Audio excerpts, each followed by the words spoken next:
안녕하세요. 뜨르입니다. 오늘의 인도 인문학 산책은 왜 악바르 대제는 힌두교를 포용했을까입니다.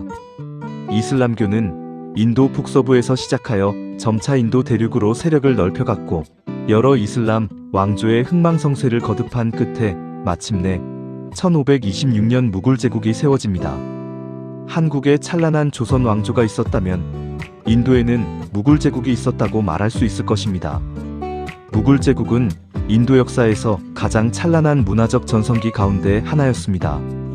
무굴 제국은 건국자 바부르를 시작으로 18세기 초 6대 황제 아우랑제브에 이르기까지 약 200년 동안 남인도 일부를 제외한 인도 전역은 물론 파키스탄과 아프가니스탄 일부 지역까지 영토를 확장한 대제국이었습니다. 이 무굴 제국의 세 번째 황제가 바로 악바르 대제입니다. 그는 1556년부터 1605년까지 무려 49년 동안 제국을 통치하며 영토를 3배로 확장하였습니다. 악바르 대제는 서쪽 끝으로는 현재의 아프가니스탄에 이르기까지 도로망과 조세 제도를 정비하고 통일된 화폐를 발행함으로써 무굴 제국을 하나의 거대한 경제권으로 만들었습니다.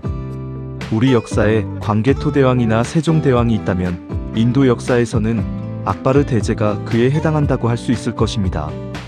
그는 위대한 업적을 남겼을 뿐만 아니라 인도 역사상 가장 번성하고 평화로운 시대를 열었고 330년간 지속된 무굴 제국의 기반을 닦은 인물입니다.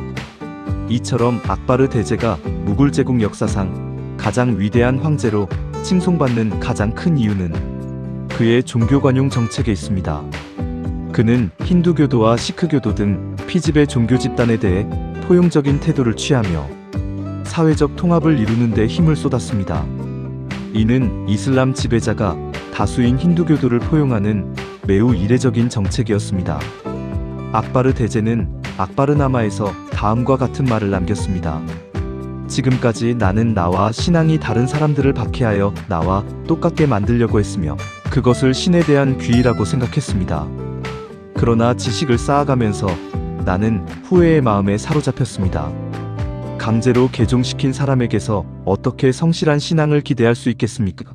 모든 사람은 자신의 처지에 따라 최고로 여기는 존재에 각기 다른 이름을 붙여놓습니다. 그렇습니다. 악바르 대제의 시대에는 종교 간 대화 또한 활발하게 이루어졌습니다. 그는 기독교 선교사들과 직접 교리에 대해 토론할 정도로 열린 태도를 보였으며 궁정의 이슬람 학자들 사이에서 중재자 역할을 하기도 했습니다. 힌두교, 불교, 기독교, 자이나교, 시크교, 조로아스터교 등 다양한 종교에 깊은 관심을 기울였고 특정 종교만이 유일하다는 배타적 사고를 내려놓은 인물이었습니다. 심지어 그는 이슬람과 힌두교의 통합까지 모색했습니다. 그 대표적인 사례가 라지푸트 정책입니다. 악바르 대제는 라지푸트 지역을 정복한 이후에도 그 족장들에게 관직을 개방하고 라지푸트 공주를 아내로 맞이했습니다. 또한 타지마할로 유명한 아그라 인근의 파테푸르 시크리에는 힌두 출신 왕비조다 바이의 궁이 있는데 이 궁은 다른 이슬람 왕비들의 궁보다도 크게 지어졌습니다.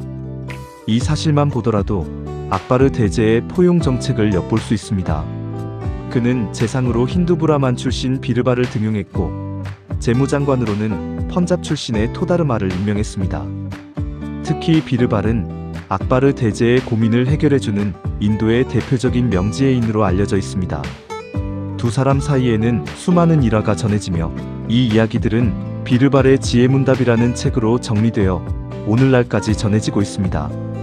이 책에는 악바르 대제가 던지는 딜레마와 기발한 과제들에 대해 비르발이 재치와 유머, 통찰로 응답하는 이야기들이 담겨 있습니다. 인도의 할머니, 할아버지를 통해 수백 년 동안 구전되어 온 민중의 지혜가 녹아있는 이야기들입니다. 예를 들어 이런 이야기가 전해집니다. 어느 날 저녁 악바르 황제가 어전회의를 마치고 퇴청하려는 순간 남쪽 지방에서 온 한 판디트가 황제와 비르발을 만나고 싶다는 전갈이 옵니다. 판디트는 비르발에게 질문을 하고 싶다고 했고 황제는 비르발에게 오늘은 피곤하니 빨리 돌려보내게라고 당부합니다. 비르발은 판디트에게 묻습니다. 쉬운 질문 100가지를 하시겠습니까? 아니면 어려운 질문 하나를 하시겠습니까? 판디트가 어려운 질문 하나를 선택하자 그는 묻습니다. 닭이 먼저입니까? 알이 먼저입니까? 비르발은 망설임 없이 대답합니다. 닭이 먼저입니다. 판디트가 이유를 묻자 비르발은 이렇게 말합니다. 죄송합니다만 그것은 두 가지 질문입니다. 우리는 한 가지만 묻기로 하지 않았습니까? 이 일화는 악바르 대제와 비르발의 관계, 그리고 악바르 시대의 관용과 지혜의 분위기를 잘 보여줍니다. 이와 달리 6대 황제 아우랑제브는 힌두교도와 비이슬람교도에게 인두세를 부과하는 등 강압적인 정책을 펼쳤고 그로 인해 민심의 이반을 불러왔습니다. 이는 악바르 대제의 포용 정책이 얼마나 큰 차이를 만들었는지를 보여주는 대목이기도 합니다. 악바르 대제는 비이슬람교도에게만 부과되던 인두세와 성지 순례세를 과감히 폐지했으며 사띠 제도를 폐지하려는 시도와 과부의 재혼을 장려하는 등 사회개혁에도 힘썼습니다. 그는 모든 사람이 편안해야 나라가 바로 설 수 있다고 믿었고 이를 실제 정책으로 실천한 인물이었습니다. 그러나 이러한 포용 정책은 그의 후계자들에게 계승되지 못했고 결국 무굴 제국은 내부 분열과 외세의 침입 속에서 몰락의 길로 접어들게 됩니다.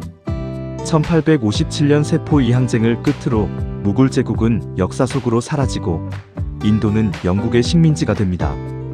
이상 뜨르TV 뜨르의 세상 읽기 해외민문학연구소에서 제공하였습니다. 감사합니다.